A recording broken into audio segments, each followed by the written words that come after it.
when we're talking about EESF, my message is that we are safety. So if there is a piece of safety that you feel is missing, let us know. But our goal is to teach the general public to help prevent these accidents, because I know in the industry, the one thing that I have learned is that everyone truly believes in safety first, and everyone is reaching the industry. So we hope to have everyone get behind us and helping us reach outside of the industry. And I believe that we can do this. I believe that we can prevent accidents and incidents everywhere. Hello, and welcome to the Elevator Careers Podcast, sponsored by the Allred Group. I am your host, Matt Allred. In this podcast, we talk to the people whose lives and careers are dedicated to the vertical transportation industry to inform and share lessons learned, building upon the foundation of those who have gone before to inspire the next generation of elevator careers. Today, our guest is Amber Catlin-Kolodziej, Executive Director of the Elevator Escalator Safety Foundation. The EESF's mission is to educate the general public on the proper and safe use of elevators and escalators.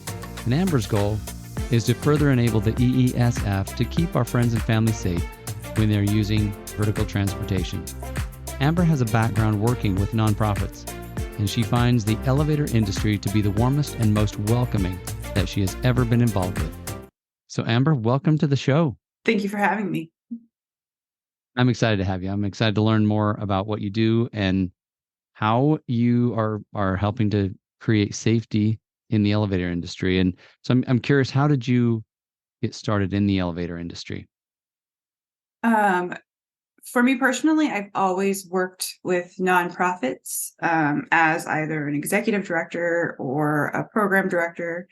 And I started working with nonprofits that were struggling, and I did that for a few years, and it was going really well, but I wanted a place to call home. So I actually went on Indeed, typed in what I was looking for, and this was the first position that popped up.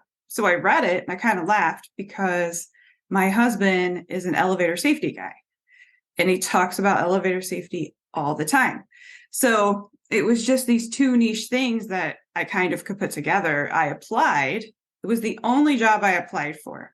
And I thought, well, we'll cross our fingers, and worked out. Here I am. Cool. So a lot of nonprofits, struggling nonprofits, was the EESF struggling at the time, or were they, I guess, just looking for a new leader? Or oh no, I should clarify that. No, they were in need of an executive director. So It was just a history that I had, and I wanted to go back to the executive director position. So that's what I was looking for. Not a struggling nonprofit, just a nonprofit that needed an ED. Gotcha. Yeah. Well, thank you for clarifying that. And so you've been on board how long now? 6 months today, actually. So does this give you and your husband a little bit more to talk about, since he's an elevator safety guy and you're now an elevator safety lady? Yeah. It does. We talk about, I'll tell you what it does, actually. I understand what he's saying now. So previously, I kind of understood the basics of what he was saying. But now when he talks about, a cab or a mechanic, I know exactly what he's telling me. So it's just improved our conversations. Yeah, very cool. And I'm sure that can inform each other, as he's talking about an issue, maybe you already know about it, or you could, oh, hey, tell me more about that. Mm-hmm. So in the fairly short time you've been on board, what do you think about the elevator industry? I mean, I'm assuming it's different from other industries you've been in. It is different. It is the warmest industry I've ever been a part of. And in the nonprofit sector, I've been a part of a lot of industries. Everybody in the elevator industry is welcoming. And when you enter, they don't take your lack of elevator escalator knowledge and use it against you. Instead, they pull you in and they say, hey, let me teach you. And it's a quick education, and everyone is ready to make you a friend. Outside of this industry, I had a lot of coworkers, but in this industry, everyone is friends, like truly friends. So yeah, it's been great. Yeah, thank you. And I've noticed that myself. I felt like an outsider, but I've really been welcomed and people willing to answer my questions. And some ways I've called it a community. Sometimes it's a big extended family. Really, it is. Yeah. Yeah. Very cool. I'm glad that you've noticed that. What are some of the biggest things you've learned so far that maybe you just weren't aware of before?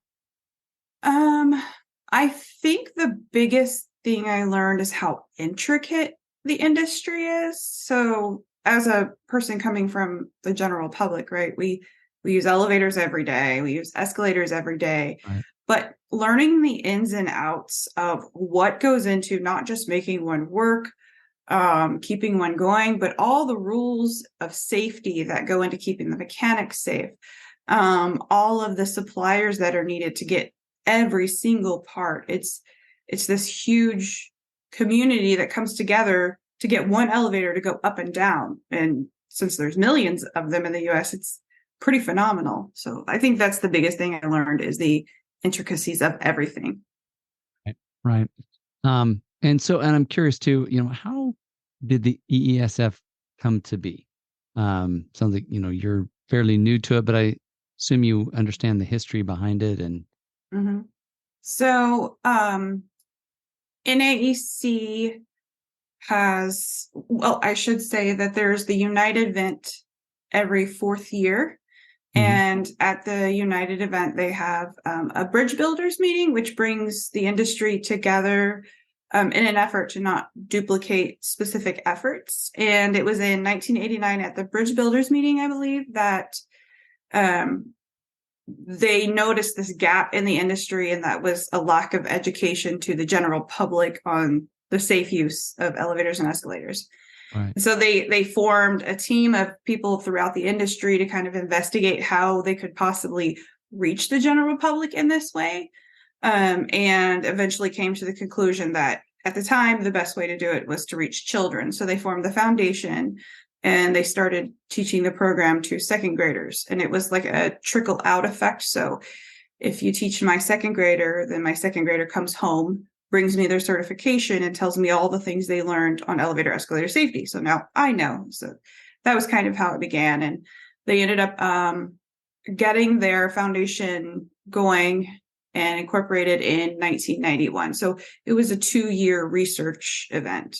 Right. Yeah. Who were some of the, I guess, the key stakeholders in that? Because you talked about a bridge builder, and I guess just for our listeners, what are some of these pieces that need a bridge, that need to be bridged together?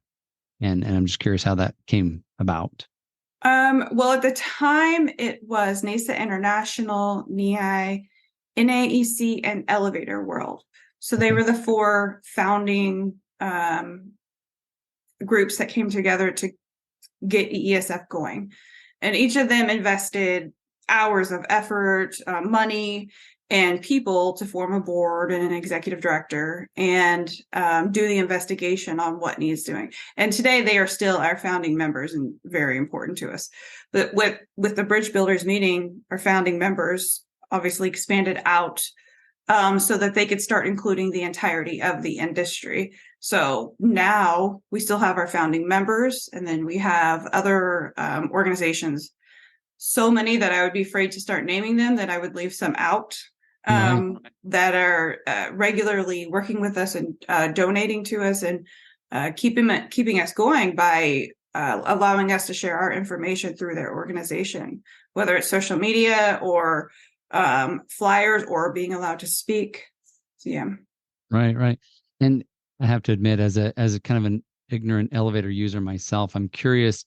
I guess it was just public were being injured in elevators, escalator incidents, and just not knowing how to use them properly, or maybe, I don't know, driving shopping carts up escalators or things that's like, yeah, that's probably not the best.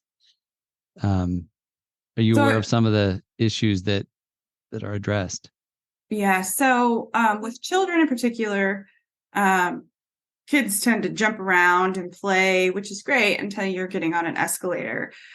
So things like not having their shoes tied or wearing the wrong type of shoe, so like a flip-flop type shoe, anything that can get stuck in the escalator is obviously super dangerous. So just learning the basics of proper shoe use. When you have a parent that has a stroller, it might not be common knowledge to not push the stroller up an escalator. It can cause you to fall backwards. So instead, you want to take an elevator. Or when you're in an elevator, entrapments can happen. So learning to not panic, learning to push the help or the emergency button, and then staying patient while you are let out of the elevator, right? Don't try to pry the doors open, things like that. And then aging Americans, maybe learning the preference to use an elevator versus an escalator if you have a walker or a cane, again, to prevent falling incidents. Right. So, and these things are quite common when elevator injuries and escalator injuries happen. So getting that knowledge out so that someone will say, oh, maybe I shouldn't do this. Maybe I should do that instead. Yeah. Makes a lot of sense. I am intrigued. You mentioned that the second graders were really the kind of the target focus. Tell me a little bit more about that strategy and how that, I guess, came about. So children are still our focus. Prior to the pandemic, the industry as a whole, so mechanics, operations managers, owners of supply companies would go into the classroom. They actually wore a costume that looked like a cat. It was the safety cat before the rebranding. Okay. And they would just deliver the material that goes along with the safety rider program. After the program was done, the second graders would get a certificate and then they would take it home. And it was a pretty widely used program. It's actually still used. New York City Transit used it pretty recently. But with the pandemic and other issues, it's harder to get into classrooms now. So when we're delivering it to children, we are looking at new methods such as New York City Transit or possibly local first responders like firefighters and police officers that go into classrooms for Safety Week.